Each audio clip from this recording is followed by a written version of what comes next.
least. Yes! What's happening, guys? I'm Aidan from DK400. Today's video is another Golf R, and this one is in for our DK400. So what does that involve? It means that we get our map, a Scorpion decat downpipe, also we also get a Forge intercooler and a Forge full carbon intake as well to take these cars up to just over 400 brake horsepower. Guys, make sure you stick around, it's going to be an absolute madness. So as we can see, guys, this is the decat downpipe as well, and this is a 69 plate, so this car comes with the GPF as well. So as you can see, this is the GPF up here that we're going to be getting rid of, and Shane and Jake are on this car, so it's not going to take them long to get this exhaust pipe off. Obviously then we've got to look at the front end of getting the Forge intercooler on as well, but they're going to do the exhaust first, which is probably the hardest bit, so they're tackling the hardest bit first. So yeah, stay tuned, guys, this car is going to be an absolute madness. And because of the way that Golf Rs are set up, guys, obviously the drive shaft or the prop shaft has to come out as well before we can actually get the exhaust out. So that is now out, and the boys are going to work on getting the exhaust pipe out.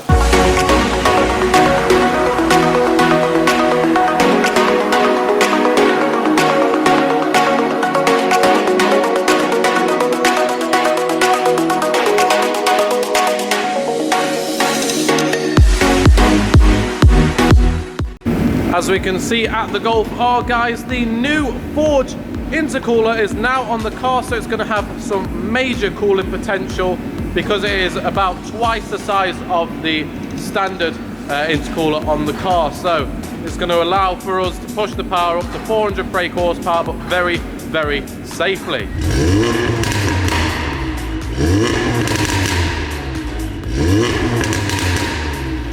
So as you can see, guys, obviously the Golf R is now on the Dyno. It has the new intercooler, the new exhaust, and also the new intake system as well.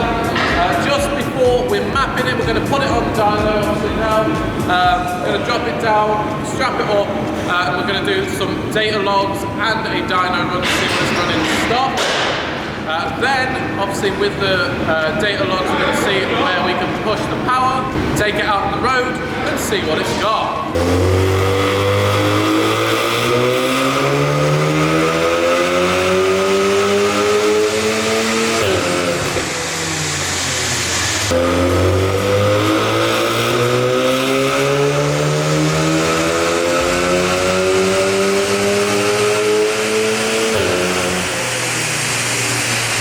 So guys, we're about to run some data logs on the car. It's got a safe map on it now, so we've got the DK400 map, but a very safe version of it. The gearbox has also been mapped to support the extra power, so obviously it's going to be very, very lightning fast on the gear changes as well. So it should be around about 360-ish brake horsepower, and then we're going to obviously take the data log runs up to the file writers, and they're going to diddle with them to get that magic 400 brake horsepower figure.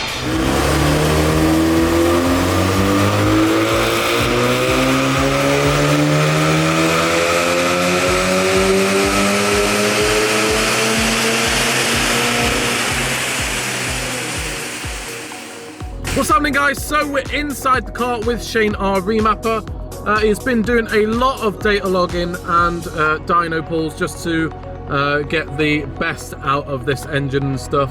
Obviously we've got to do a lot of dynos because of the GPF, isn't it? Yeah, we're developing a file for the GPF. We've done 7 dynos so far, or seven different files tried and tested, slowly increasing the power, making sure everything's safe, doing the same again over and over again. We've had various files that we've put on the car, different softwares. We'll have a little look. I'll show you here. You can actually see. So we've got our stock DK400 hardware. There you go. Stock map on DK400 hardware, which gives us quite a decent figure. If I get that up. So we've got 327 brake. The torque is slightly different. if I get the graphs properly up, you'll see that in a second. But we've got horsepower for the moment. So stock map with all our DK400 hardware, we had 327 brake horsepower. Yeah. Then we put the DK400 map on. Bearing in mind this ain't with the GPF. This is just a safe DK400. Starting development on the GPF. That went up to 364 brake. Now bearing in mind guys, these torque figures don't mean nothing. The brake horsepower is accurate to this bit, but this is just before all of the drivetrain loss on the torque, so don't like look at the torque figures. That doesn't mean nothing until we actually print the dyno off, and it tells us what the drivetrain loss is as well. That's it. I think roughly we were running about 510 newton meters of torque, slowly increasing that as well. Yeah. If we skip to some later tests that we've been doing, for instance this one here, reports preview, let's have a look. As you can see, slowly increasing the horsepower. On that one we had 371 brake horsepower, and the torque is slowly increasing as well. I think that was about 520, 530 newton meters total. So all in, we're just slowly increasing the power bit by bit, but this is the development. Taking a lot of time, obviously, slowly increasing as we can see. Yeah. Increasing again. We just want to get everything right pretty much, get a really good file on the car. It's important that we develop this GPF right, because it's a lot different compared to a normal Golf R.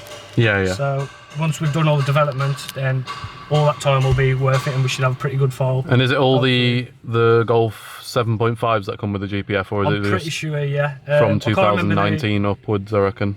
I think it's a bit earlier than that. Certain cars, I think it's 2014, 2015. Okay. Around that mark they started introducing it. But depending on the car, depends on when they have actually got it. Obviously, this is the first one properly that we've had in to do some good development on. So fingers crossed, we should get some good power at the end. And what are we looking into? So for the people at home that don't actually know what you've got to look into on data logs and stuff, you're looking into a hell of a lot of pieces of information, and what's the kind of key things that we're data logging and looking into so we can tweak? Well, at the moment we've got various different data logging setups, as you would call it. We've got in-depth logging for boost, in-depth logging for fuel, in-depth logging for air, in-depth logging for timing, and a few other things as well. Basically literally monitoring everything on the car, make sure everything's safe. And once it's safe, we'll slowly increase it and build up on it. But eventually, once we climb that ladder, fingers crossed, we should be able to get to 400 brake, and then it will be worth it. So guys, as you can see behind us, we have the Golf R. It's had many dyno runs and data logs, and now it's running 414 brake horsepower. So we're going to get it off the dyno and then take it out and give it a go and see what it's like, basically.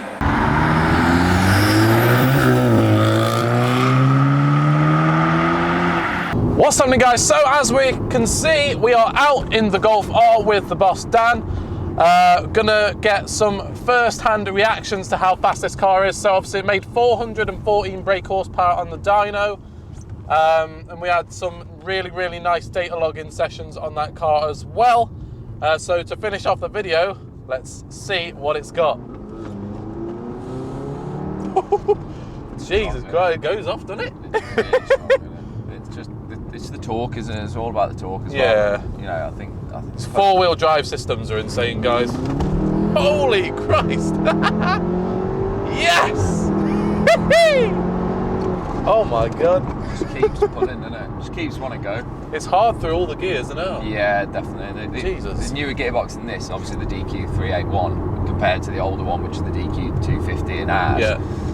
Just seems so much more responsive as well. It does, doesn't it? Yeah. Yeah. It's proper full on it with the gear changes.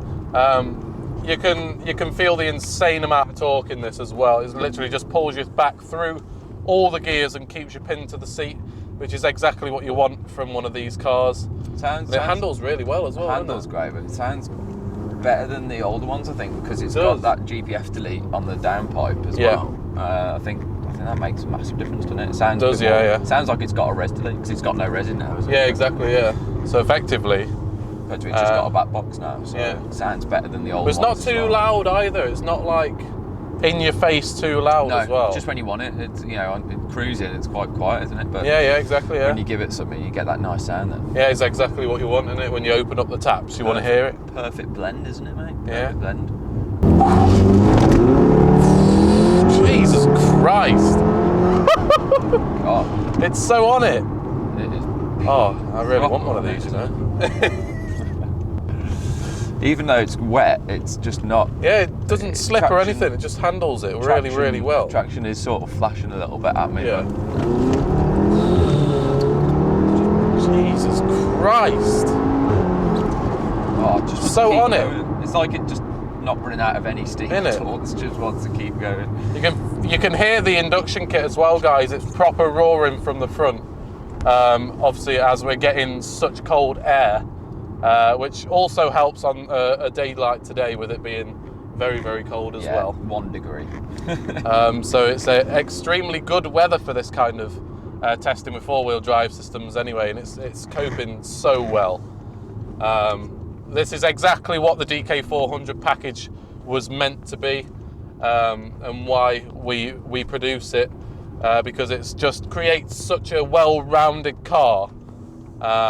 With this platform, it's so modifiable and it takes it so well, and we haven't got to forge anything. We don't have to do any other mods, and it'll be pretty much just destroying every car on the road, to be fair. Yeah, just slap a load of parts on and you got 400 plus horsepower. Exactly, yeah. It's great. You know, for £2,000, best sort of package out there, isn't it? Yeah, exactly. That's why we're the best, guys. We're the best!